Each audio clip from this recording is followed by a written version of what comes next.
Fat Joe on being told at Nas' party to move around because he's from the Bronx. Let me tell you something else that happened. That's been happening to me. Okay?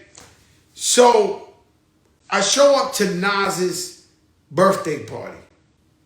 Okay?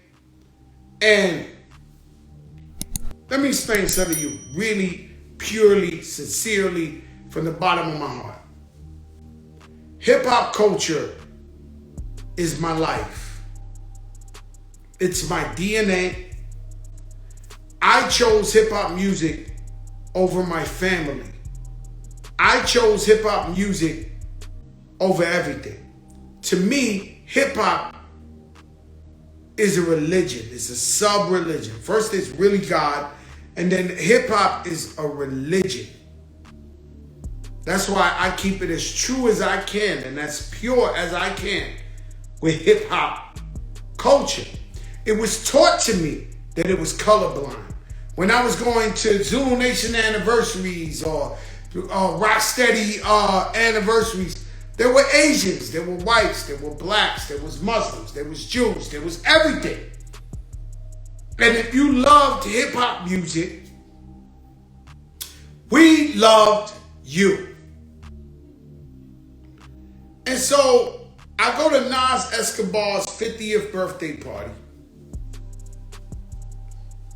And I'm surrounded by a bunch of Queens guys. Now, my wife is from Queens. Nori's one of my best friends. He's from Queens. Everybody, Nas, one of my favorite guys on earth. He's from Queens. Right? And so we there to celebrate his birthday. Everybody you name is in there. It's fly, it's beautiful. Chris Rock, Robert De Niro, AZ, Primo, you name it. They in there. And so I'm surrounded, and I don't think nothing of it by a bunch of Queens guys. I'm not thinking like nothing. Then out of nowhere, I hear a voice say, "Yo, this is Queens. Go over there. That's the Bronx side." Huh? Be sure to like, comment, and subscribe. I stopped and say, "What?" He says, "This is Queens side. Go with the Bronx." Now, this shit is crazy to me because I don't even think like this. Like Queens got a problem with the Bronx. It's too long ago, right? And so I see this. But even more of what the person said, it was the messenger. And so I'm into movies. And if you into movies, I turn and I learn things from movies. So in the movie Godfather, there's a role where the Don Corleone tells his son Michael, who's about to take over the crime family, he said, "I don't care if it's your mother. I don't care if it's your brother. I'm the first person who comes to you and tells you they want to broker the deal with you and the other side, the enemies, that's the guy setting you up. The guy who comes after the Don dies, the guy who comes to Michael, who he knows his whole fucking life, sits down and says, "Yo, I think we could broker the deal," is actually setting Michael up to get. Sure enough, his father there at the funeral. The guy come, I don't know the name right, but let's just say Sambino.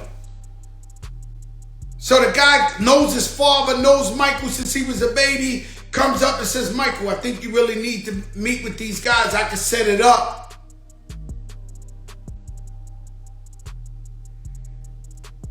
And he tells Michael when he gets up and leaves, Michael turns around and says, "I never knew it was Sambino all along.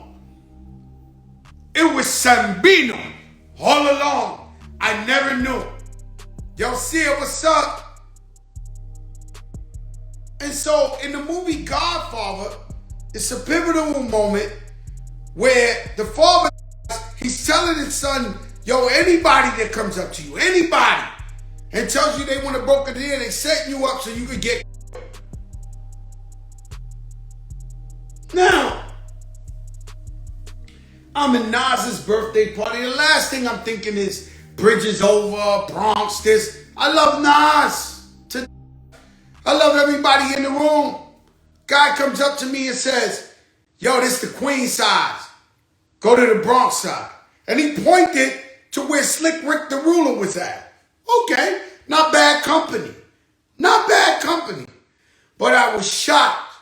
Because when I turned around and I heard the guy who told me get out of Queen section, it was my brother Noriega. Little did I know, it was Sambino all along. It was Sambino all along. Noriega, one of my best friends ever created in the history of hip-hop, of life, tells me, go to the Bronx side. What? It was Sambino all along. I get on my phone, I text Rich to play. I say, yo, Rich, it was Sambino all along. He was saying, yo, man, it could have been anybody. It could have been Cormega. It could have been Likey the Kid. It could have been anybody saying, yo, get the out of here. This is Queens. It was Sambino all along.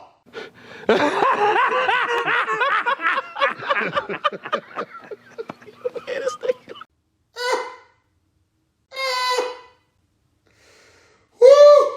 5 bites, you can't make this shit up, man. It was Sambino all along, man. And let me tell you something, man. So then, I explained this to Nori last night. So he gets up, he says, yeah, you thought you was hot shit. You took the zipper down and went topless. You said, F that. This, I said, listen, bro. First of all, don't know if Nori knew, the Yankee Stadium 50th anniversary was put together by Nas. Nas put that whole shit together. Nas accomplished, he put that shit together. Mass Appeal, Nas. He knew I was bringing KRS-One with me. He knew, it's on the list. He knew I was bringing KRS-One.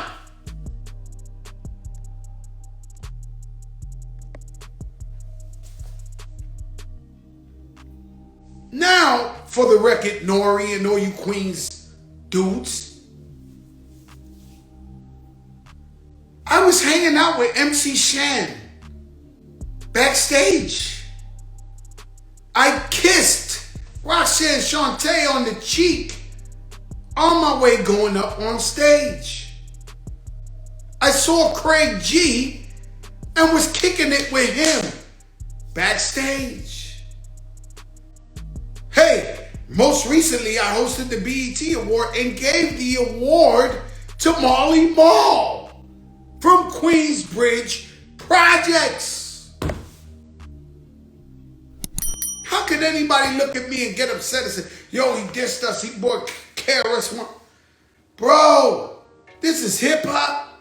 This shit 40 years old. I don't even know what y'all talking about. What I do know, if it was Sambino all along.